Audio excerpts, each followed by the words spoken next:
Hey guys, welcome back to another video. In this one, Hope and I are talking about that bad boy right there, so stay tuned.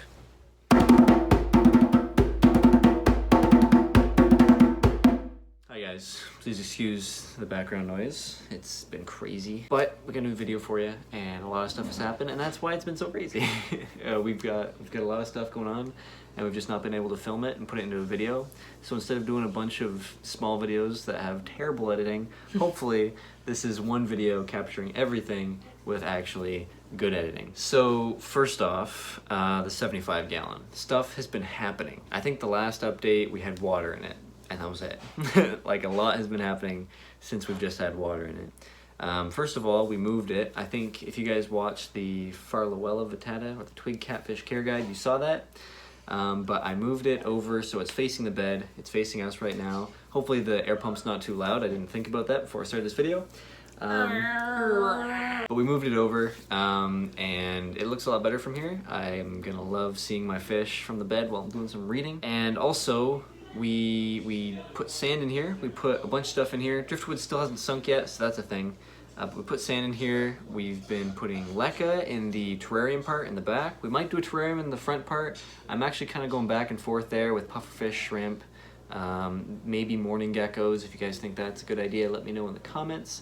It's very it's kind of rough. It's the rough copy, if you will, over and over again until we get it right. I don't know exactly what I'm doing. This is all very new for me, especially the reptile side of things. Zach and I went out after we moved the tank here. It looks really good here, by the way. We got play sand for it, which has been really dusty. I've been doing a lot of water changes to try and control the dust, but we'll talk about what we have in there now, but I think they're gonna be okay with the dust as it is. You guys can see a video of how dusty it is right now, or you just did.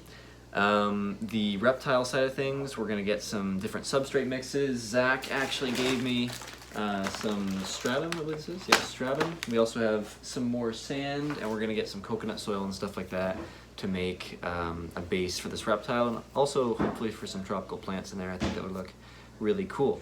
Oh, also my mom got me these little decorative clay pots. They actually look pretty good. I think they're gonna help to blend the thick terrarium substrate into the sand of the aquarium side. It actually kind of pulls it together a bit. It does, yeah, because especially like the leca looks like that clay pot. Yeah. I was thinking what you were thinking. Oh, another thing. Sorry, I'm working off a list right now because we're super disorganized. As for the light we got, ta-da! It's too small. Like, look at this. It's barely the size of my hand. But it's 18 inches, which is tiny when you're trying to put something on a 48-inch tank. So we're gonna sell this on Kijiji. We're gonna work from some Christmas funds, and we're gonna get a bigger light on here. Hopefully something that has like a natural day-night cycle like the other light, so that it'll be good for the our nocturnal gecko, any nocturnal fish we have, and then depending on what kind of gecko or fish we have in that front right corner. Speaking of the 40 gallon and the stuff going on with that, we rescaped it probably like twice since the last video. The first one was kind of random. We just kind of threw everything in there, and it looked pretty good for a while. But then there was some feeding issues with some of the fish, especially the Farlowella, and we talked about that in the care guide. If you guys want to check it out, it'll be right there. The 40 gallon we rescaped a few times. The way it is now, I really like it. We just actually kind of took it apart to get the Knifefish out. We'll talk about that later. It looks really good. I like how the river stones look. We're gonna get some more hillstream loaches in there for maybe like they'll breed in the rocks and stuff like that. They've been known to do that before, so I'd love to see that in my tank. Plants we're pretty much just gonna get rid of because at this point they're actually contributing to the waste in the aquarium because they're just rotting. Like, they can't get anything from my water. Go back through the last year and you're gonna see a whole lot of struggle with me and plants. And the way that we escaped it was actually really good for the knifefish. It had a nice cave to come in and out of. It was able to get through the rocks and stuff. It was cool to see because it would come out like more than just once a day. But the knife being in there, the knife being in there, we did notice some issues with aggression. In fact, it was eating some fish. It ate, I think, 4 guppies. It was trying to eat some of the rainbow fish. It actually ate the tail off of one of the rainbow fish, and you're seeing that now. And unfortunately it did not survive, as most fish will not survive without their tail. And then we also lost Clements, who was the one rainbow fish that got attacked by the electric blue acara. I think that was like, that feels like a year ago. So, because of the aggression, we're gonna get that knifefish out of there. In fact, we already did, just before filming this part of the video. The knifefish is now in the 75 gallon. We have checked the water. It is fully cycled. No nitrates, a little bit of nitrates, just how you like it, you know? And the knifefish is in here with the beta. We're feeding it cichlid pellets. Hopefully that's gonna work out. But even that's not gonna be long-term because the knifefish is really not part of my future plans. We're gonna get some video, hopefully, because that's kind of what this video is about. I think, I have no idea actually. But I figured that it would be best for the knife to go in here because it's been really aggressive and it needs to be isolated. It needs a timeout for sure. You definitely need to time out your aggressive fish. You need to have backup plans for your aggressive fish whenever you get into them, which is why we kind of stick with community-based fish. The knifefish has been a fluke for us. And the other reason that it's better to have in this tank as one of the first fish is because even though it is dusty, even though it's cloudy and it's newly cycled, the knifefish is very good at breathing from the top. In fact, it's got a primitive kind of undeveloped lung.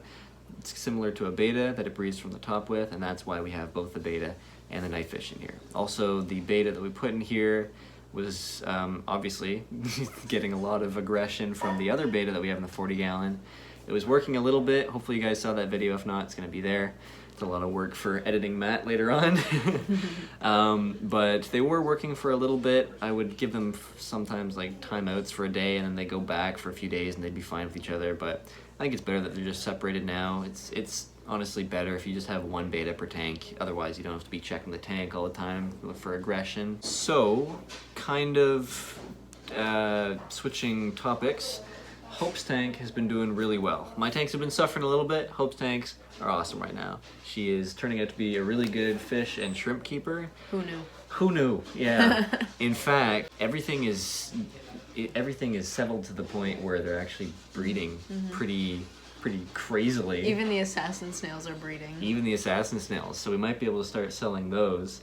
The trumpet snails we're working on. You know, if we have a pufferfish here, we're gonna throw those in there with the pufferfish. So possibly the killifish are breeding. We don't quite know what those little things are at the back. Idea. But the cherry shrimp are breeding like crazy, and you're getting you're getting orange in there. You're getting different colors. You have a kind of like a nice brown cherry shrimp. Like, what do you think is contributing to the cherry shrimp doing better than they were in my tank? Because I was breeding them a little bit. Like I was getting maybe 2-3 babies every month, but you have like 1,000 babies in one batch. I don't even know what they're eating in there. Like I don't give them. You don't feed a lot. No. And I don't know, because all the other fish are getting their proper food. Like the guppies are eating the little flakes, and so are the killifish. No idea what the shrimp are eating. But they like it, whatever they're eating. They're eating the sand. Yeah, no, I honestly don't know what it is because I'm not giving them any special. Oh, I put those tiny pine cones in there. Maybe those are pine cones. Yeah, like we know that almond leaves and stuff like that can be good for them. Maybe that's contributing to it. I don't know. I mean, I think you have really good plants in there. Like you have hornwort, you have Java moss. Yeah. All those plants are really good for growing little bits of algae and microorganisms. What makes shrimp comfortable in a tank? If they have lots of places to hide. Yeah. So there is a lot of that. There's a lot of places to hide. There's a lot of little grooves in the wood that they go into, and clearly behind the filter is a great place for them to have their babies. No kidding. Oh my gosh. And the shrimp fit perfectly in there, like the one carrying all the babies. Yeah, it just kind of slides into the little hole behind the filter. This is my home. And these are the babies. Speaking of that tank, we are not done aquascaping it yet. We're thinking not even like fish, maybe. I kind of want more fish. I know you do. I think it might be too crowded. I like overstocking with fish, and you've got great plants. So not only can you handle it, but the plants are only going to do better the more fish that you have. So we're thinking maybe little decorations like that. Like I like the clay pots in here. We can at least test out what stuff like that looks like in Hope's tank. But there's something about putting decorations on sand that I really like. Yeah. Like it just kind of covers it, you know, it takes it over. So that's pretty much where we're at right now. It's a little chaotic, but a lot of stuff is happening.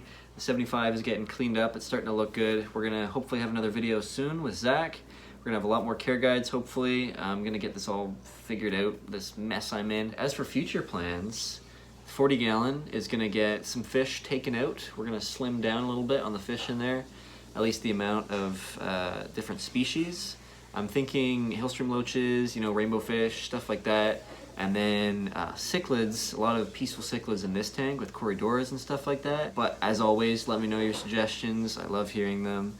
I'm really excited for where this can go. I'm not in a rush. Probably selling some stuff, probably making some bank that way. Well, soon the tank is gonna be overrun with shrimp, honestly. They're just everywhere. Like everywhere you look, there's a shrimp. And there's one that's like this big that just loves to like, woo. So I'm sorry that this video was kind of crazy. I'm sorry that it wasn't in separate videos and cinematics weren't that great and stuff like that. It's been crazy. I don't want to give up on the YouTube channel though, because I love doing this kind of stuff. Especially with company. We're just getting started. We're just getting started, what are you guys. saying? We're just getting started. So if you guys want to see all those future plans that we have for this tank and the reptiles, hopefully, and the 75 shrimp tanks, breeding, all that kind of stuff, subscribe. Subscribe I promise, right now. I promise we'll try harder. And if you guys manage to get to this at the end of the video, like it, because you might as well. And congratulations, you get a cookie. Congratulations, we will personally deliver a cookie to your house. Drop your address and your drop your address and your SIN number, and we will see you guys next Sunday.